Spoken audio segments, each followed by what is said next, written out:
कथा सुनाने नहीं खड़ा हुआ, एक अपेक्षा लेकर के खड़ा हूँ। अपेक्षा क्या है?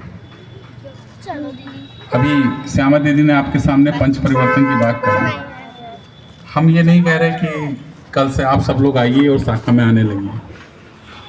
आप शाखा में ना आइए, लेकिन दो चीज़ें समझ के चलिए। एक तो हिंदू होने का अर्थ, हिंदू होने का अर्थ है आपका बच्चा इंग्लैंड में चला जाए, आपका बच्चा अमेरिका में चला जाए, लेकिन उसकी भारत के प्रति प्रेम कम नहीं होना चाहिए, आपका भी कम नहीं होना चाहिए। अगर भारत की परंपरा, भारत की, अगर आप अमेरिका में रह करके पूजा के टाइम धोती पहन सकते हैं तो आप हिंदू हैं। और अगर आप यहाँ पे रह करके अपनी बेटी की शादी का कार्ड अंग्रेजी में छापते हैं तो आप तो अंग्रेज हो चुके भाई। अगर आप यहाँ रहते हैं, भारत में रहते हैं, आपकी शादी का कार्ड अंग्रेजी में छपता है, उसमें गणेश जी का चित्र नहीं है, तो आप अंग्रेज हो चुके हैं। अंग्रेजों में हमें कोई ऐसा अंतर थोड़ा ही है, केवल विचारों का ही तो अंतर है। वो विचारों के अंतर पे आग्रह रखें।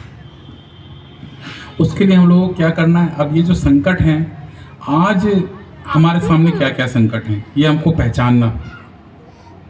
ये हिंदू सम्मेलन आज हुआ है, ऐसा मत मानिए कि हिंदू सम्मेलन वो संघ वालों ने शताब्दी वर्ष में किया था तो उसके बाद भूल जाएंगे। ये बार बार होगा। और क्यों होगा? तो 5 संकट हमारे पास हैं। उन 5 संकटों के प्रति हमारे 5 ही धर्म भी। पहला संकट हमारे समाज का है। समाज में हमारा संकट है जातिगत वैमनस्यता। जाति खत्म कर देंगे तो हम कोई धर्माचार्य नहीं कि हम जाति खत्म कर देंगे। आप अपनी जाति अपने पास रखिए या ना रखिए, आपका व्यक्तिगत निर्णय, हमको कोई परेशानी नहीं। आप जाति रखें अपनी, हमको कोई परेशानी नहीं। आप अपनी जाति ना रखें, हमको कोई परेशानी नहीं। हमारी आपत्ति यह है आप जाति के आधार पर वैमनस्यता न रखिए। मेरे किसी भी जाति का हिंदू भाई है, वो मेरे घर आ सकता है, भोजन कर सकता है।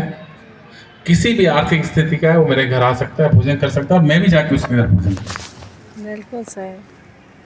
इसको हम लोगों ने कहा सामाजिक समरसता। सामाजिक समरसता हमारे